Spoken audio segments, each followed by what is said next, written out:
Okay, well, we'll start this interview with this gentleman here.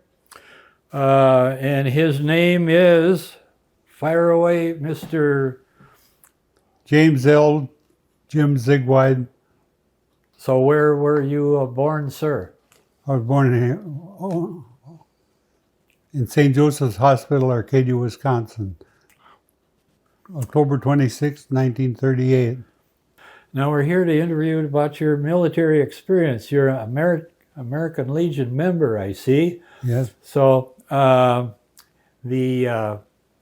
your military experience, you want to take and mention your rank if you wish, your duty, what you did and where, and some experiences and some stories. So we'll... The military experience is fairly extended because I'm what I consider an individual incidental soldier.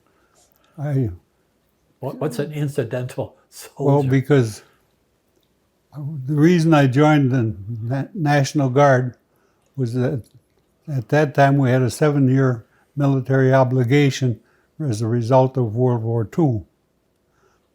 So 7 years? 10 of my fellow classmates from Arcadia High School volunteered themselves into the American National Guard program at the age of 16.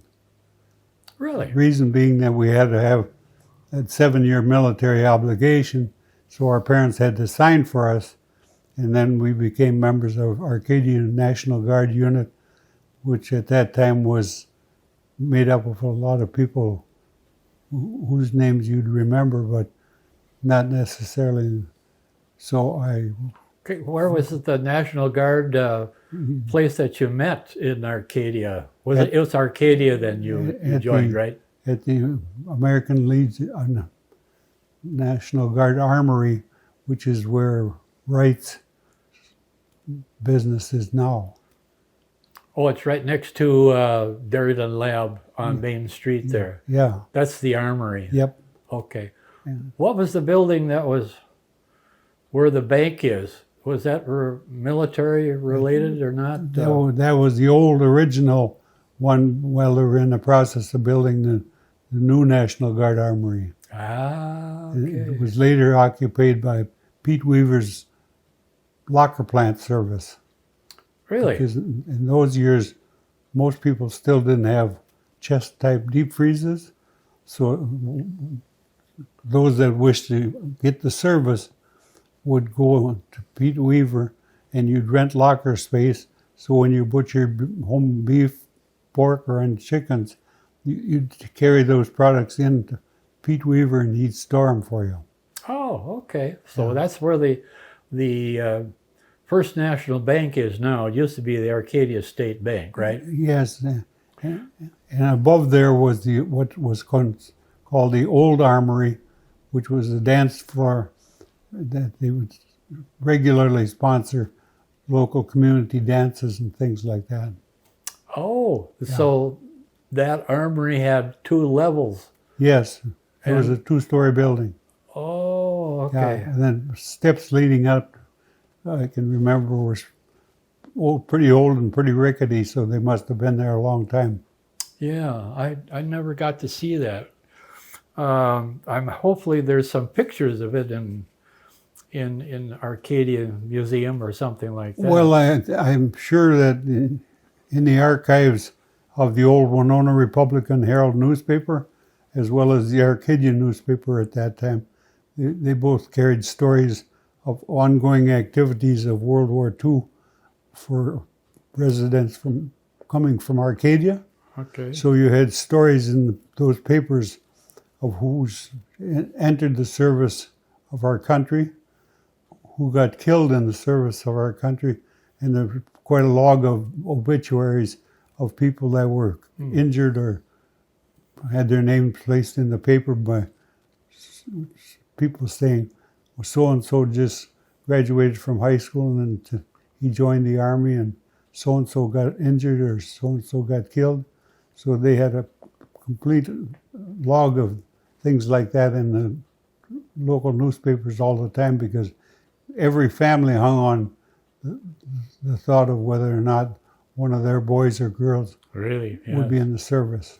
So this armory then was destroyed, and the new bank in the armory now that stands on Main Street next to Darden Lab Yep. is where you. So what did you do? You were in the National Guard then. You weren't active duty, or were you active duty in the regular army for a short period of time, or? In the National Guard, I was a telephone lineman, communication technology. So I would have been like a corporal working under the leadership of Captain Gilbert Benuza, who was head of the Arcadia unit at that time. And Bud Hulberg was my NCO. Really, Bud was. Yes. Oh, by golly, I didn't know he was in the army Oh, yeah. or in the National Guard. Yeah. Well, there was a whole bunch of you guys that joined the National Guard back in. When did you join then? In the fall of 1955.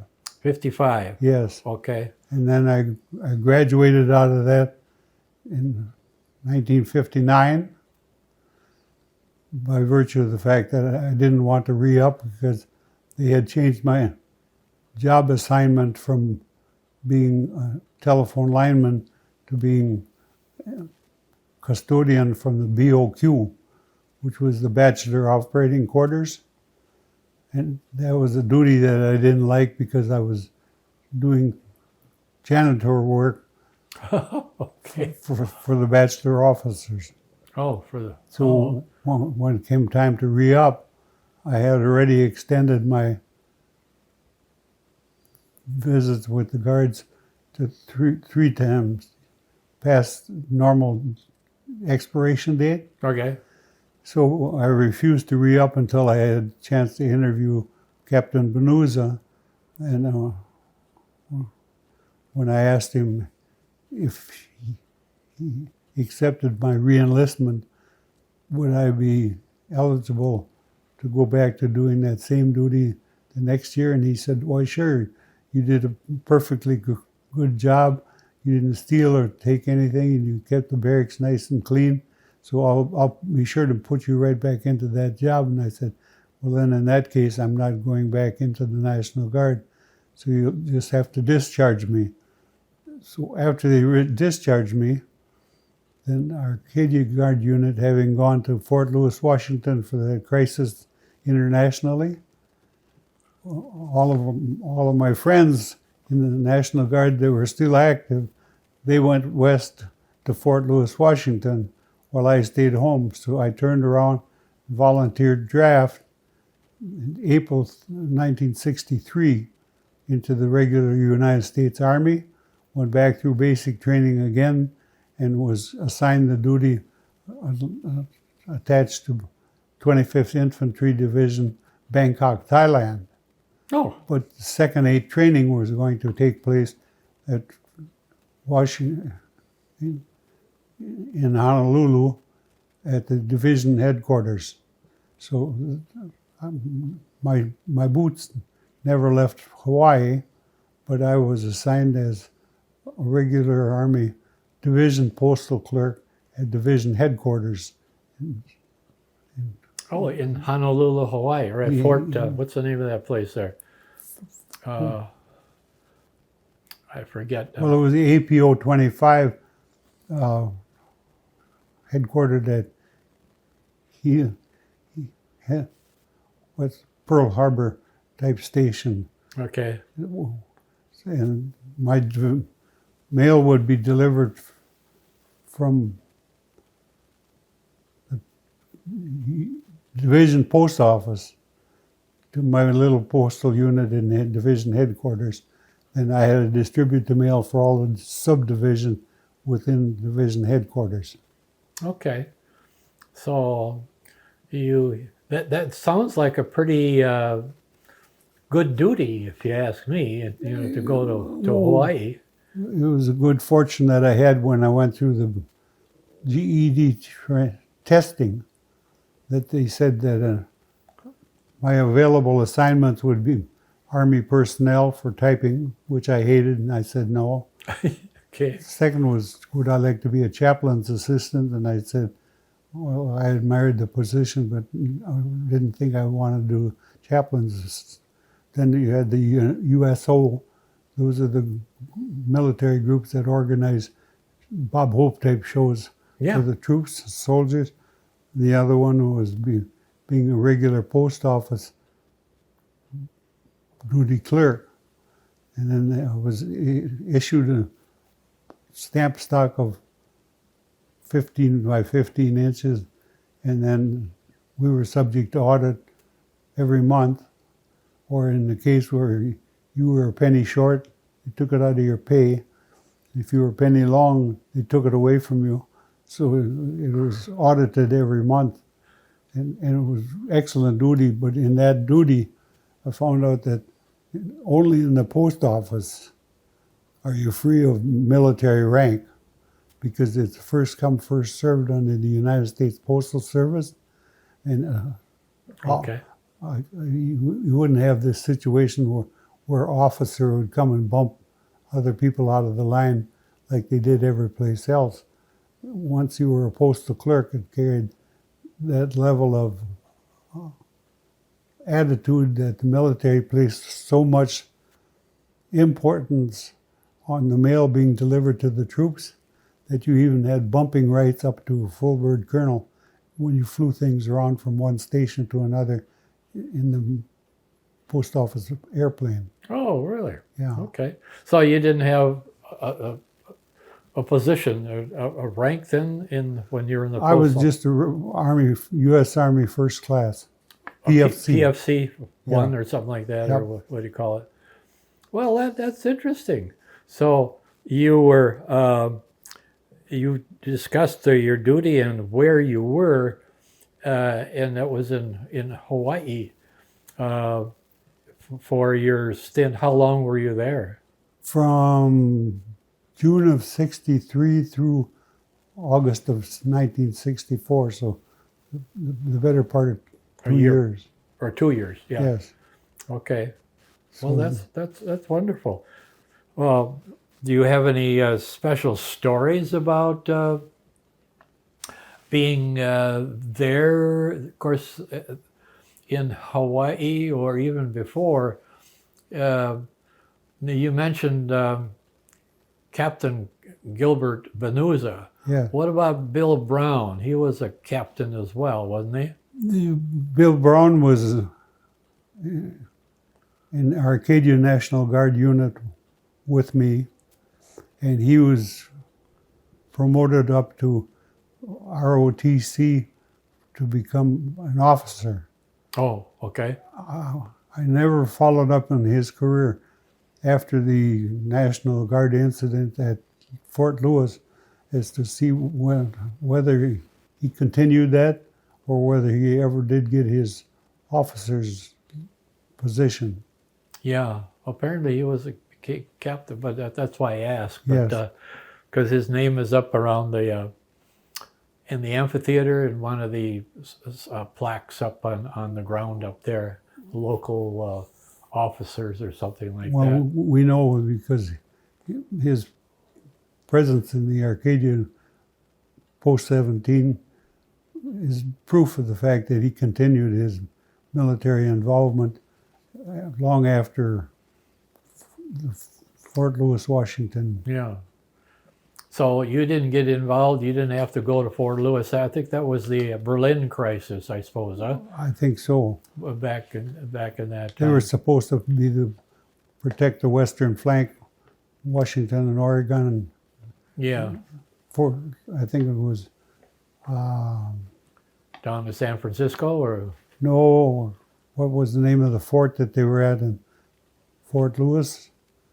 It might have been the Fort Lewis position, but I was out of it by that time because in my service in Honolulu, I was attached to 25th Infantry Division, Schofield Barracks, Hawaii. Schofield Barracks. That's Yes. what I was trying to remember. And it gained the Army Postal Unit number APO 25. So after that point, all you had to put on a letter was my name and APO 25, and post office would make sure I got it. You got it. Okay. All right. Well, we can come back to some other stories as we get to moving on into your civilian life. You said you were a farmer here in Glencoe. You want to expand on that just a little bit? Well, as farmers in Glencoe, Wisconsin, we first arrived in The Zigwides, you mean? the Zigwide family came with a party of 7 from Germany in 1846.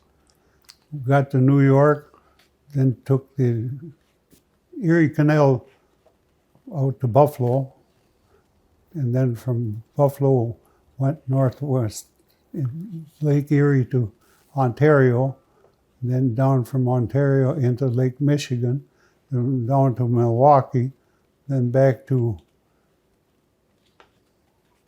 start building up the enterprise that they were going to be coming from Milwaukee area to Glencoe, which at that time was still unsettled. So we were able to obtain one of those old U.S. homestead agreements from President Pierce at that time, who was Really? president before Abe Lincoln.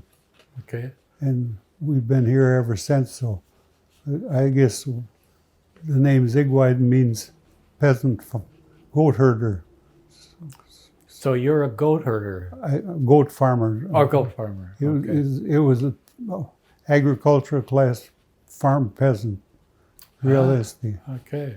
And then we settled here in Glencoe as a result of that homestead, and that was issued in 1853. Okay. And as a result of that, we've been living out that 161 years on the original homestead agreement yet to this very day. And right across the road from where your interview is used to be the old, what do you call it, Stagecoach Road, when they operated the stagecoach in conjunction with the Pony Express prior to 1869. Then lasted only very briefly because I don't know how many times they used it, but afterwards the property was sold to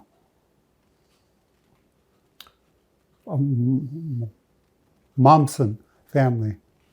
They operated it for a couple of years, and then when they quit using it as a stagecoach line, they turned around and sold it to Thomas Courtney. You've seen it in ads from the Arcadia paper where students in Arcadia High School can get a Courtney loan to go through college. Oh, okay. Mm-hmm. And that was right where it originated over there. And then later on years, Mr. Stoughton was an English teacher. And I think his daughters were the ones responsible for the Courtney sisters loan. And after they moved away from the farm, then they converted that into residential property. So even today, that still exists in Arcadia, that you can get that Courtney loan. Well, then my great-grandfather, John Adams Zigwide, purchased it from Mr. Stoughton. Wow. And so it's come down the line, all these generations in the Zigwide name. And so that's how we got to be involved with it, because my great-granddad made that purchase. Okay. So I wonder if that's the same Stoughton that was, they've got a town down near Madison called Stoughton, Wisconsin. That sounds, the name sounds kind of familiar. It's spelled that way. What, Stoughton? Stoughton. So Where are they? Where is the Stoughtons and Courtney's buried? I never researched that. Okay. I only researched from the Zigwide end of how we got on the property. But if you look across the highway where you got all these huge trees, Yeah. all those trees are originally part of the property that was there when it was given to Stoughton by the chairman of Glencoe at that time. Was, you've heard of George Cowie School? And so that's how it's come down the line, and exactly how that worked, I don't know. Okay. So, as we sit here, you say you're in the town of Glencoe, Yes. but can you take and identify the area just a little more specifically? There is a Dugway here that belonged to. The original layout of the Dugway was 1869, as the old stagecoach road from Winona to Eau Claire, because the stagecoach at that time and the Pony Express served both contiguously, and then when they dropped out of existence for lack of use, then it just became residential property, which is how I think Mr. Stoughton ran his business as a sideline to his teaching, because at that time everybody needed to have an occupation that they could make a living with or self-sustaining with. And so how that all played out, I'm not familiar with that. But as we sit here, this location is located on the way to Fountain City, and this Dugway here now is named Fernald's Dugway. Yes. I have heard. And that has changed, hasn't it? It has considerably, and John Peter Fernholz was the original name on the original deed. But the occurrence there of the Zigwides in the Fernholzes was that my great-great-grandmother was widowed in 1836 with two small boys, Frank Zigwide and John Adam Zigwide. And they immigrated to Ellis Island under the name John Peter Fernholz and family. The children were listed by their first names, but you had to sort out your own, which ones were Fernholzes and which ones were half Zigwides and which ones were all full Zigwides. So the family history has carried on all the way down to the present. But the name Arcadia didn't appear until after the Green Bay and Western Railroad came through this area, serving the entire route from Green Bay through this area. So the opposite is true, that the railroad was named Green Bay and Western. It was not named Winona and Eastern. So by just the way that they named it, the railroad had to begin in Green Bay with business interests over there were well advanced over what there was here. The name Arcadia was not posted on it until the railroad located a substation called the Arcadia Depot Station. Okay. That's how we... So that's how that happened. Yes. But okay, so the Zigwide family farm is that where Bernard is now located? Absolutely. That is the Bernard and Michelle yeah. lived just across the road and up the Valley One farm. And that's the whole old original Zigwide name on the homestead. The Fernholz name on the homestead began with his mother, John Adams' mother. Okay, so long ago, Yeah. that was a Fernald's farm then? Since the homestead was granted in the name of Fernhalls, you had you heard the term prove up on your assignment. Okay. So you couldn't change your assignment, and if you're going to let one of your boys take over the farm, you had by easement allow him to come in and rent land or run the farm, even if you didn't have the property yourself, because you didn't dare jeopardize that original homestead. So the original homestead was granted that long ago, and that's why the Fernals name and the Zigwide name are both involved with those agreements. But when John Adam executed his homestead, it was 1857, 2 years later, because he was in the shoemaking business and Okay.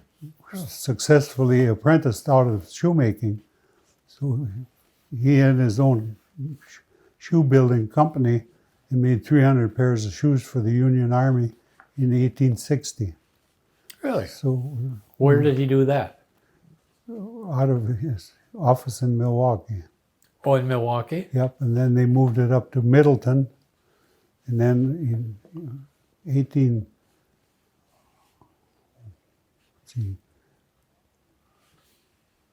1855, they took a flatboat out of Sauk City, Wisconsin, on the Wisconsin River, and floated around southwest to Prairie du Chien, Wisconsin, then were pulled by teams of horses up the Mississippi River bank to Fountain City, and then offloaded at Fountain City and brought the family across the Fountain City Ridge to Glencoe, because at that time Arcadia didn't exist until Glencoe was created by the railroad. Okay. Well, Arcadia, what was it? The bishops and the founded the city of Arcadia.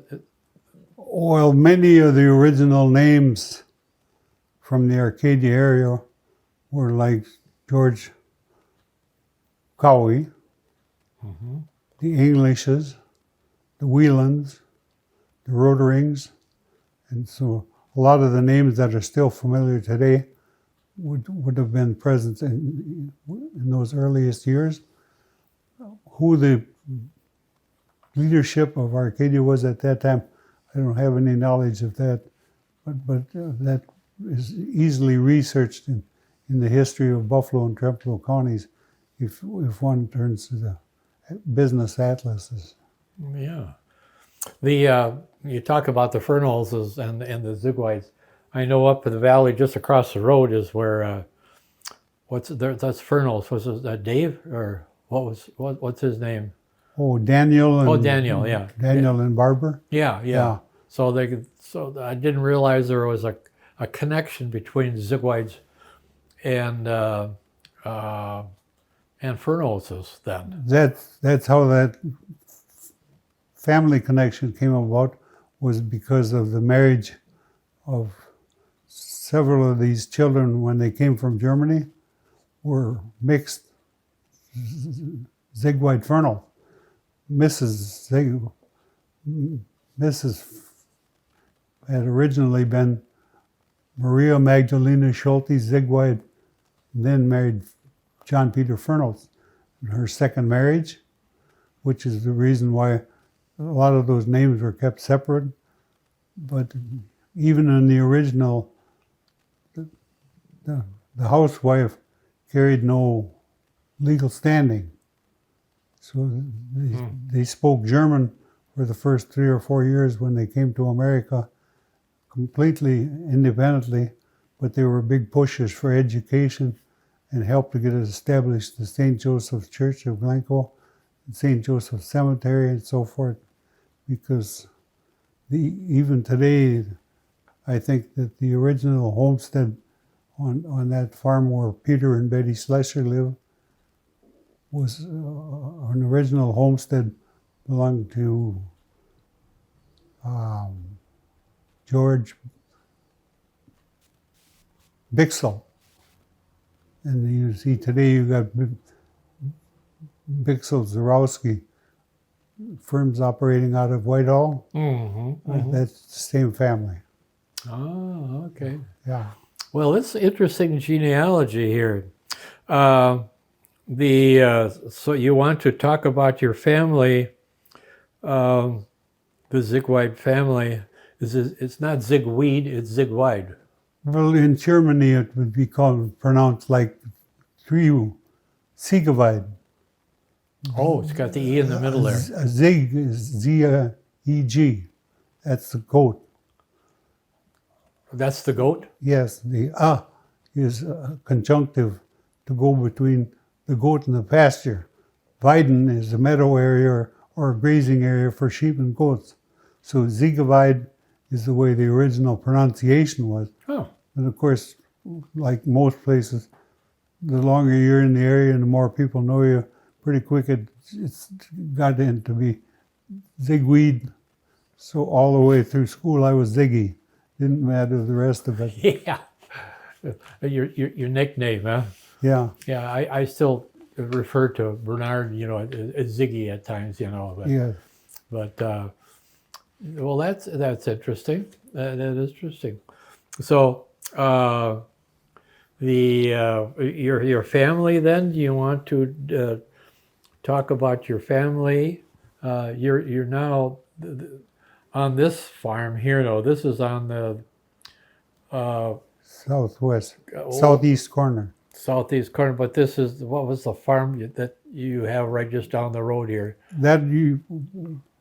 Judy and I purchased that in 1974. Okay. May 1st, 1974. That was my return to farming. But the original family, my parents raised 14 children over 28 years, with the eldest son becoming of age, graduation of high school in 1940. He was immediately drafted, but received a deferment as the oldest son on a farm, so he was there. The second son graduated in 1941. He was Wilmer Zigweid Jr., but he disliked the name Junior, so he just asked to be called Bill. The third oldest was graduated in 1943, Charles, but he was drafted but suffered a heart defect because of rheumatic fever or scarlet fever when he was a youngster. So he wasn't eligible for the draft. And the fourth oldest was Joseph Albert Zigweid. He would have graduated in 1945, but as soon as he turned 18, he was drafted into the U.S. military and became a medical tech on the battlefield, places like Okinawa. And he's one of those veterans who chose to remain totally silent. We could never get a word out of him, and I asked his widow if she got him to ever talk about his military experience, and she said absolutely not. That was the one area of conversation he would not talk. And so for people that have studied the World War II war movies, the battle for Okinawa was fierce and god-awful on both civilians and humans alike, and so that may have been the reason why he refused to talk about it. But he dedicated the rest of his life to longing to become a medical doctor or a veterinarian. And that's all we can really tell about him. When it came down to the next one, then Lyle graduated from high school in 1951 and was drafted in 1953 and shipped off to Fort Carson, Colorado as a training person. They were still training horses and mules for the U.S. Army in that period of time. when Mark, the next down, 4 years older than I am, he saw when Lyle was going to go into the service, and he was going to go too, so he volunteered into the United States Air Force, got his basic at Lackland Air Force Base, and was reassigned to duty station, a post clerk at Busan Supply Depot, Busan, Korea. The rest of his history we don't know because it's totally clouded in nervous breakdown, inability to perform his regular work. And what happened, he wound up being hospitalized then in Korea, then to Fort Sam Houston, Texas, then to Tomo, Wisconsin, then to Burlington, Wisconsin, then to Stevens Point, Wisconsin, and tragically passed away at the age of 42. And the rest of the story we don't really know because it was impossible for family communications to continue because very much of the time he was under heavy duty medication. And so he had in and out, passed away at the age of 42 years old. Now then it came down to myself as the next boy in his line. And I was eligible for draft already in 55, and I stayed eligible for draft until I graduated in 64. And then Gregory was drafted, was just about ready to graduate from River Falls University. When he got drafted in the U.S., he served in the U.S. Army stationed in Germany and was retired from that in 2 years to do, and then returned home to marry his bride in Arcadia. So then it came down to Bernard, who's the very youngest of the 10 brothers, and he was born in 1947 and was attending University of Wisconsin River Falls to pursue a degree in ag-related science, and then was spared the draft because President Richard Nixon ended the draft completely that year, which then all those boys were no longer have to worry about the draft. Then President Jimmy Carter turned around and pardoned all of the draft dodgers, as they called them at that time, to be free of any problems with draft ever again, and that's where it stands to this day. So there were no girls in your family? Yes, there were 4 girls, 10 boys, but nobody escaped the draft really, because the girls were needed to fill all those jobs that were taken while the boys were gone. So the eldest was Rita, and she got her degree from Stout University and went on to become a home ec teacher. And then Ethel, the second oldest girl, she became a registered nurse and was working out of the Denver, Colorado offices for nursing. Mary Lou, my next oldest sister, is 2 years older than I am, just transferred as an English teacher to becoming an elementary school teacher. And then she served the country doing that. Norma, the youngest, would have graduated somewhere in the early 60s or 61. And she became an employee of Manufacturing Corporation in Milwaukee, manufacturing those devices used in the electronics industry. Okay, wow, that's quite a family list and quite a family involvement in the military. Back in the days, that was when the draft was, so everybody was willing to serve the country. Now we don't have a draft, and it's all volunteer. And it seems to me that after they get out, the service to the community kind of ends at their military duty instead of joining the American Legion, which we are a part of, which we are privileged to join and to serve the community. Yes. So then you were involved in some community activities. I mean, you're a farmer, of course, Yeah. and you were a dairy farmer? I was a dairy farmer until we suffered the loss of the dairy herd with barn fire in '81. Oh, that's right. Yeah. So then, having lost the cow herd, that was right at the time when interest rates were up in the 16-17%, the Reaganomic years. And as a result of that, I left the employment on the farm, used the insurance money to help pay down some of the personal property debt, and then turned around and took off the farm employment, working at our Cages cheese plant which is now a fish oil plant. Oh, yeah, the cheese plant. Yeah. Yeah. Okay. Yeah, yeah. Oh, okay. I didn't know that. Yeah.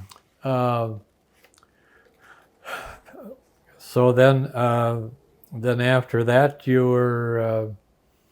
were you involved in other activities? I mean, so you were in the cheese plant business, and then after that, did you have an occupation and retired? Well, after all of those things occurred, then I entered the realm of political involvement and was appointed a member of the Wisconsin State Board of Agriculture, Trade, and Consumer Protection under, at that time, it was before Tony Earl, it was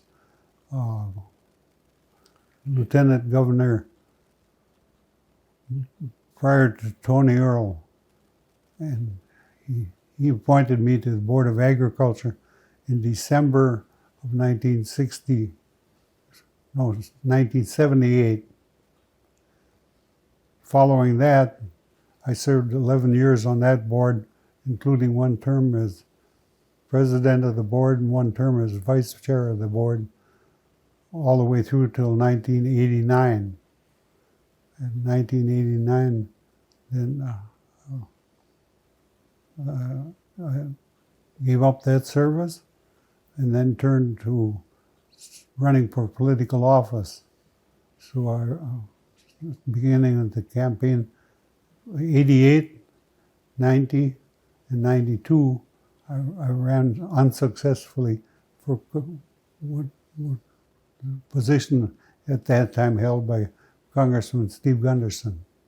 Mm-hmm. Being unsuccessful in that, I was nonetheless appointed to the Governor Anthony Earl's traveling group to go to Taipei, Hawaii. So my wife and I represented Governor Earl's office in Hawaii, the International Trade Conference, first week of May 1983. Mm. And following that, I returned back to the farm, and I was elected to the Buffalo County Board of Commissioners in the spring of 2012. From that commissioner's office, then I was appointed by the board chairman in Buffalo County to represent Buffalo County to the Western Dairylands Economic Opportunity Council Board in 2012, and served that position from 2012 through March of this year, 24. So I had 12 years in that service of that board and was replaced by new board members and the new commissioners.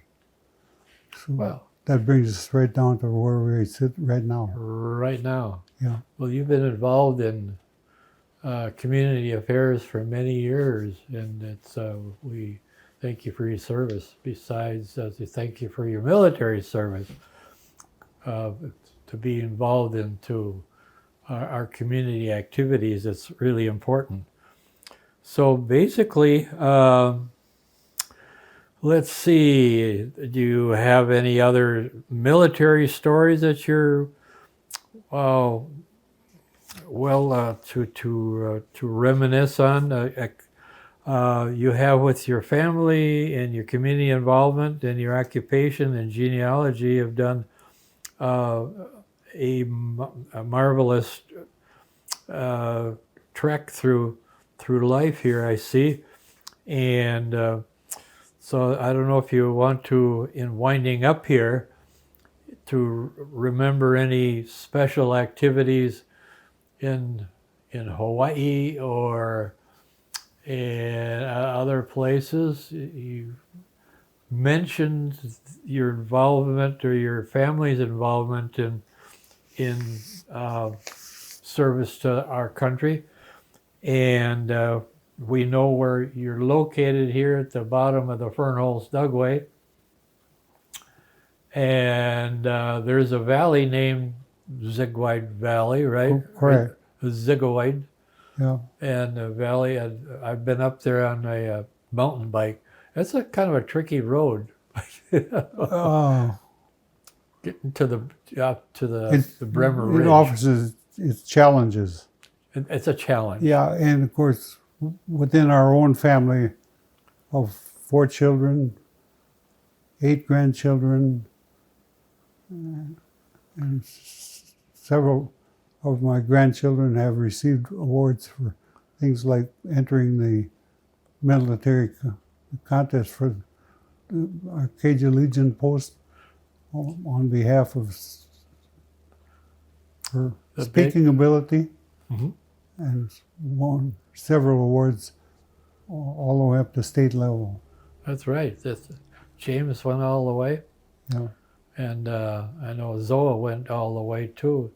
So you didn't mention to your family who they are. There's a young lady in the other room here that. Yeah, my beautiful wife Judy. Yeah. I met her while attending Winona State College after military service on GI Bill, because that way I could afford to go to college, and the benefits of GI Bill were very helpful. I received a stipend every month for housing, received a stipend for books that you got 50% off all the books that you had to buy.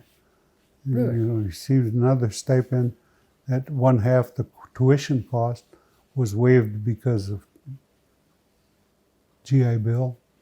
So there were a lot of interesting things that happened. We were married on. You better remember this one. That brief period of ecumenical activity amongst the churches. Oh.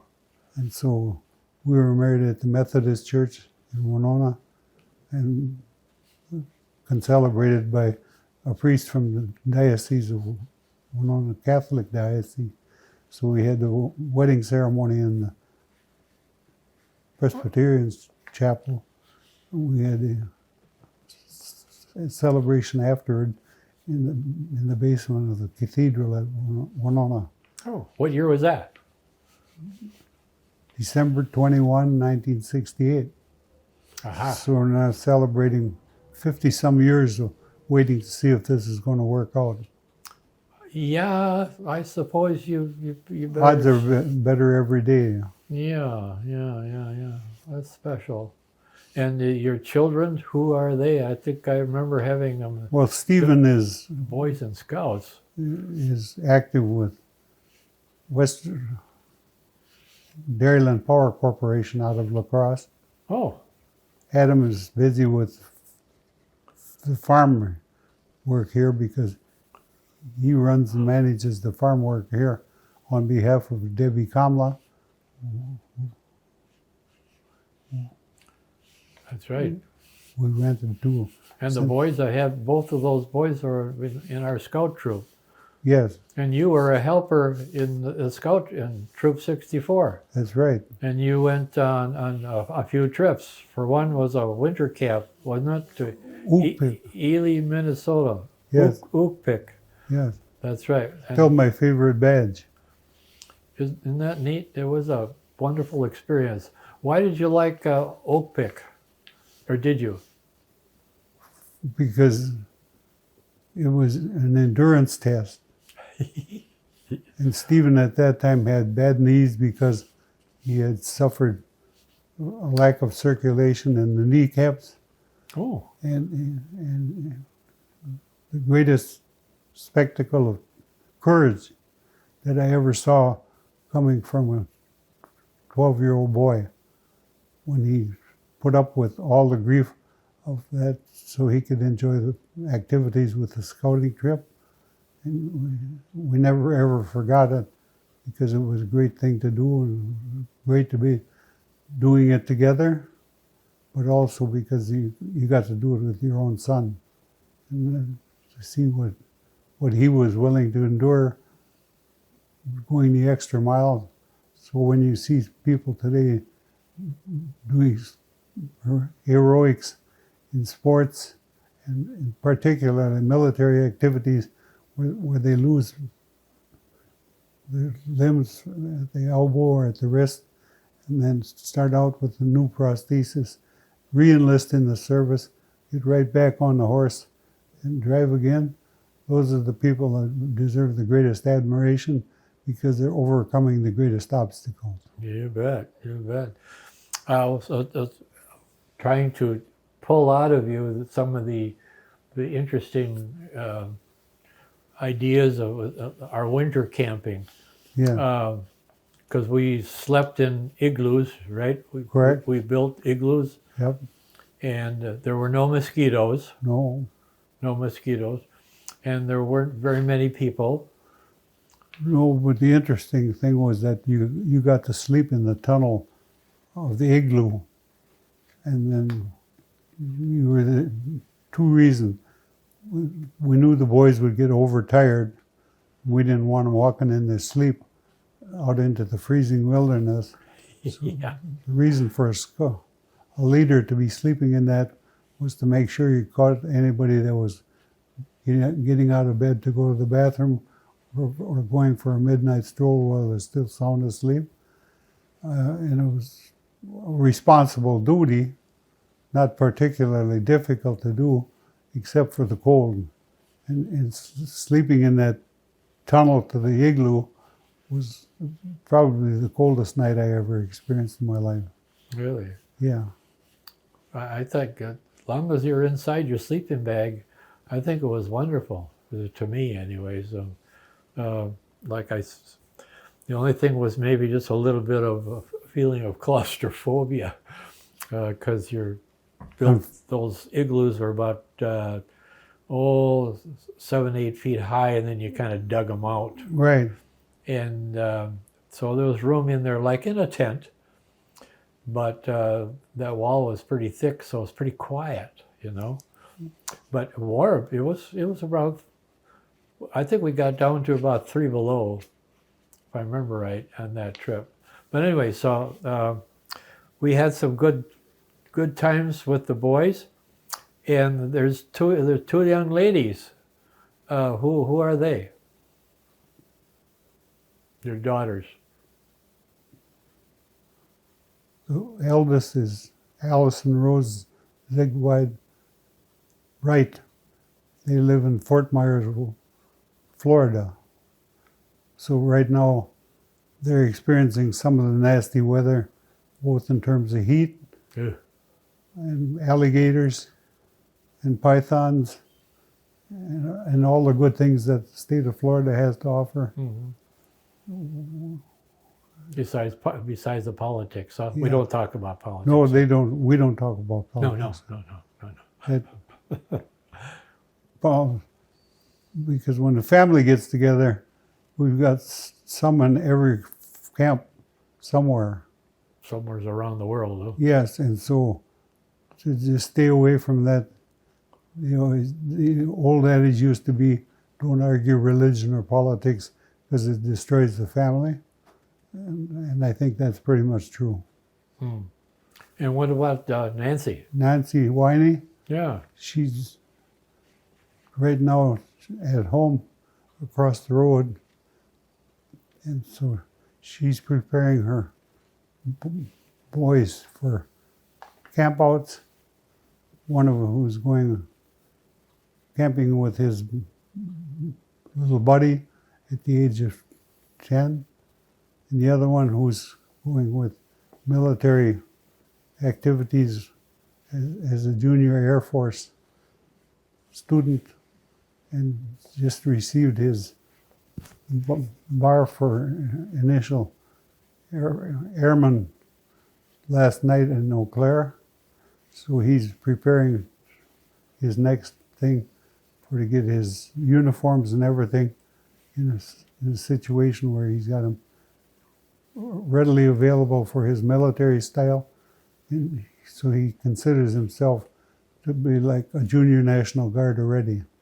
Oh, really? Yeah. Okay. Yeah. That's